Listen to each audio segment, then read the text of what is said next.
जिले की हलचल। आकाशवाणी लखनऊ से प्रस्तुत है जिले की हलचल। आज सुनिए लखनऊ और कानपुर जिलों की हलचल। पहले सुनते हैं लखनऊ जिले की हलचल। आलेख और स्वर है मुमताज अली का। अपनी ऐतिहासिक अंतरिक्ष यात्रा पूरी करने के बाद भारतीय अंतरिक्ष यात्री ग्रुप कैप्टन शुभांशु शुक्ला 17 अगस्त की सुबह भारत लौटे। शुभांशु का 25 अगस्त को उनके गृह नगर लखनऊ आगमन पर जोरदार स्वागत किया गया। मुख्यमंत्री योगी आदित्यनाथ ने लोक भवन सभागार में आयोजित सम्मान समारोह में शुभांशु और उनके माता पिता का अभिनंदन किया। विज्ञान और प्रौद्योगिकी विभाग द्वारा आयोजित इस कार्यक्रम में मुख्यमंत्री केशव प्रसाद मौर्य, उप मुख्यमंत्री ब्रजेश पाठक, इसरो के अध्यक्ष बी नारायण और प्रदेश सरकार के कई मंत्री और अधिकारी मौजूद रहे। कार्यक्रम को संबोधित करते हुए मुख्यमंत्री ने शुभांशु की उपलब्धियों की सराहना करते हुए प्रदेश के हर नागरिक के लिए इसे प्रेरणादायी बताया। उन्होंने कहा कि शुभांशु की अंतरिक्ष यात्रा भारत के अंतरिक्ष कार्यक्रमों के लिए महत्वपूर्ण साबित होगी।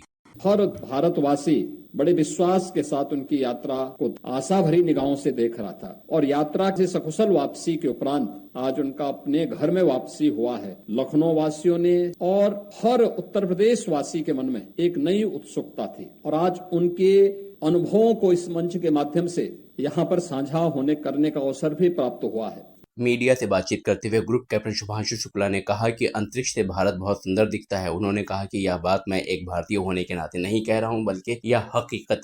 इतना सुंदर भारत वहाँ से दिखता है, वाकई बहुत सुंदर दिखता है और बहुत अलग सा एक इमोशनल रिस्पांस होता है जब आप उसको देखते हैं। पहली बार अंतरिक्ष से आप अपनी कंट्री को देखते हैं, जहाँ पे आप पले बड़े हैं, जहाँ पे आपके सारे फ्रेंड्स और फैमिलीज हैं, तो बहुत स्ट्रॉन्ग फीलिंग्स होती हैं। बट वाकई में भारत सारे जहाँ से अच्छा दिखता है।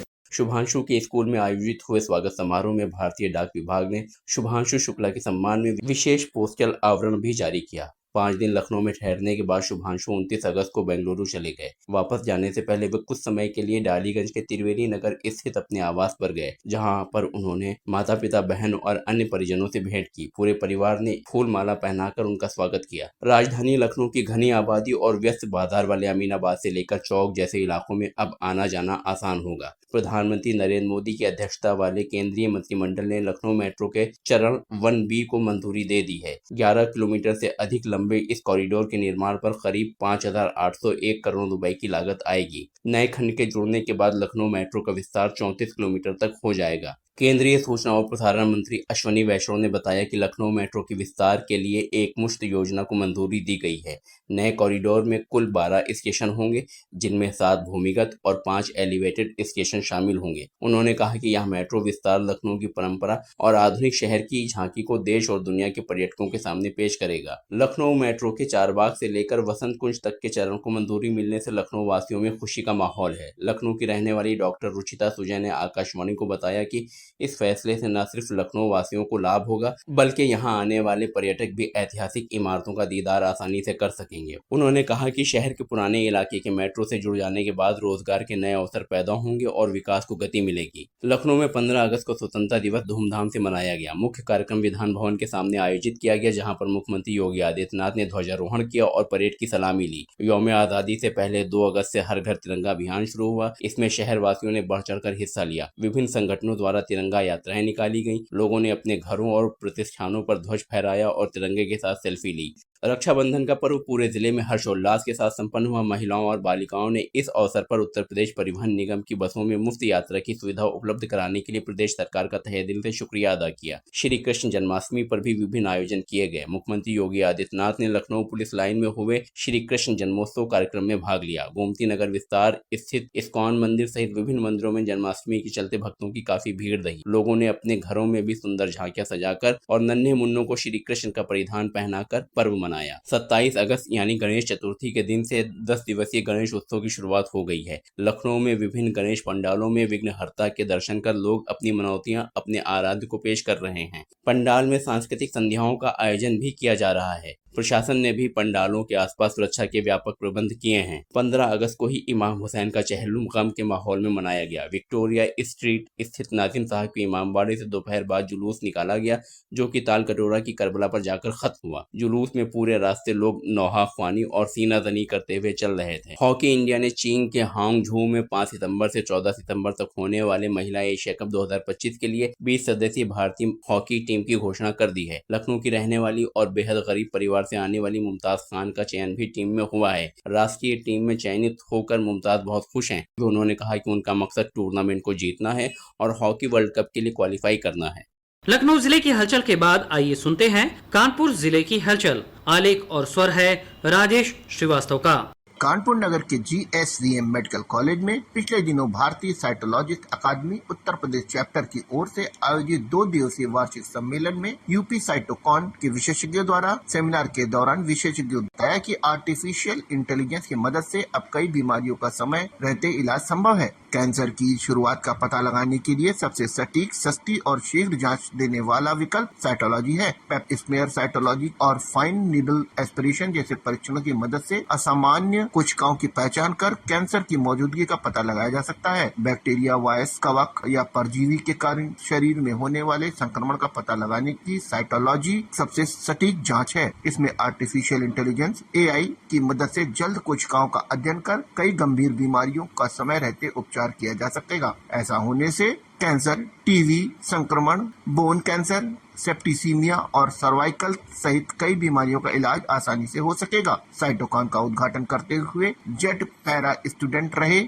महापौर डॉक्टर मंगलेश श्रीवास्तव ने कहा कि पैथोलॉजिस्ट पर्दे के पीछे का हीरो होता है, जो हर बीमारी में सर्जन और फिजिशियन की आंख बनता है। यह कोशिकाओं के स्तर पर रोगों का अध्ययन कर उसके निदान का मार्ग को खोज करता है। साइटोलॉजी की मदद के बिना बायोप्सी के ही कैंसर की स्टडी की जा सकती है। जनपद कानपुर नगर में पिछले दिनों नगर आयुक्त सुधीर कुमार ने शहर के सौंदर्यीकरण और विकास कार्यों को गति देते हुए शहर के 90 पार्कों को सुंदर बनाने हेतु 7.5 करोड़ रुपए खर्च करने की योजना बनाई है, जिसके पहले चरण में 2.5 करोड़ रुपए से 26 पार्कों का सौंदर्यीकरण किया जाना है, जिसके लिए टेंडर जारी किए जा चुके हैं। वर्क ऑर्डर जारी करके काम शुरू कर दिया जाएगा। नगर आयुक्त ने अधिकारियों को समय पर काम पूरा करने का आदेश दिया है। इसके अतिरिक्त गणेश शंकर विद्यार्थी पार्क में नई पानी की टंकी बनाई गई है। वहीं विधान परिषद सदस्य सलील बिश्नोई द्वारा फीलखाना क्षेत्र स्थित गणेश शंकर विद्यार्थी पार्क में 1.9 लाख रुपए से पानी की टंकी का निर्माण और क्षेत्र में लीकेज को भी ठीक कराया गया है, जिसको गंगा बैराज की लाइन से जोड़ दिया गया है और क्षेत्र की जनता को पेयजल समस्या से निजात के लिए पानी की टंकी की सप्लाई से शुरू की जा चुकी है। नगर आयुक्त ने घरों से कूड़ा उठाने वाली उत्तरदायी कंपनी को रोज समय से घरों से कूड़ा उठाने के निर्देश दिए हैं। जनपद कानपुर नगर में पिछले दिनों कानपुर कैंट बोर्ड की बैठक के दौरान नर्सरी की जमीन पर गेस्ट हाउस और ट्रेकिंग ग्राउंड पर स्टेडियम बनाने का फैसला लिया गया। इस दौरान क्षेत्र विकास के लिए 1 करोड़ 23 लाख के प्रस्तावों को मंजूरी मिली, जिसमें सीवर लाइन, नालियों का निर्माण जैसे कार्य शामिल है। जल्द ही भू परिवर्तन का प्रस्ताव उच्च अधिकारियों के पास भेजा जाएगा। सांसद और विधायक नित्य विकास कार्यों को भी अनापत्ति मिली है, जिससे कैंट बोर्ड की नर्सरी की जमीन पर गेस्ट हाउस और ट्रेकिंग ग्राउंड में स्टेडियम बनाया जा सकेगा। जनपद कानपुर नगर में उर्वरक उपलब्धता एवं वितरण को लेकर जिलाधिकारी जितेंद्र कुमार सिंह की अध्यक्षता में गठित उर्वरक आवंटन समिति द्वारा सहकारी एवं निजी क्षेत्र में उर्वरक विक्रेताओं को आवश्यकता अनुसार उर्वरकों को आवंटित किया जा रहा है। उर्वरक उपलब्धता एवं वितरण को लेकर अधिकारियों द्वारा निरंतर समीक्षा की जा रही है। उप कृषि निदेशक डॉक्टर RS वर्मा के अनुसार यूरिया उर्वरक, NPK उर्वरक तथा DAP उर्वरक बिक्री केंद्रों पर उपलब्ध कराए गए हैं और उर्वरक आवंटन समिति के सदस्यों को यह सुनिश्चित करने हेतु निर्देशित किया गया है कि PCS से प्रेषित उर्वरक त्वरित गति से बिक्री केंद्रों पर पहुंचे तथा इसकी प्रतिदिन समीक्षा की जाए। उर्वरकों का वितरण कृषकों को निर्धारित दरों उनकी जो बही के आधार पर सुनिश्चित किया जा रहा है। इस संबंध में संबंधित अधिकारियों की ड्यूटी लगाकर सघन निगरानी भी की जा रही है। वहीं जिलाधिकारी द्वारा उर्वरकों के परिवहन में सुविधा हेतु नो एंट्री व्यवस्था भी समाप्त कर दी गई है। वर्तमान में जनपद में यूरिया उर्वरक एवं फॉस्फेटिक उर्वरक का पर्याप्त स्टॉक कृषकों के वितरण हेतु उपलब्ध है। जनपद कानपुर नगर में पिछले दिनों राष्ट्रीय खेल दिवस के अवसर पर ग्रीन पार्क स्टेडियम में आयोजित कार्यक्रम में पहुंचे मुख्य अतिथि कानपुर नगर के प्रभारी और प्रदेश सरकार के उच्च शिक्षा मंत्री योगेंद्र उपाध्याय ने मैत्री मैच का शुभारंभ कर विभिन्न खेलों में उत्कृष्ट प्रदर्शन करने वाले खिलाड़ियों को सम्मानित किया और खिलाड़ियों को फिट इंडिया की शपथ दिलाई। उन्होंने कहा कि शक्तिशाली भारत का निर्माण खेल से संभव है। मोदी जी के कार्यकाल में देश ने खेलों में प्रगति की है, वैसे ही योगी जी के कार्यकाल में प्रदेश का भी प्रवेश खेल के प्रति रुझान बढ़ रहा है। उसी को प्रोत्साहित करने के लिए हर जिले में उस संदर्भ में कानपुर में भी कार्यक्रम हुआ। ये था आकाशवाणी लखनऊ के क्षेत्रीय समाचार एकांश द्वारा प्रस्तुत जिले की हलचल का आज का अंक।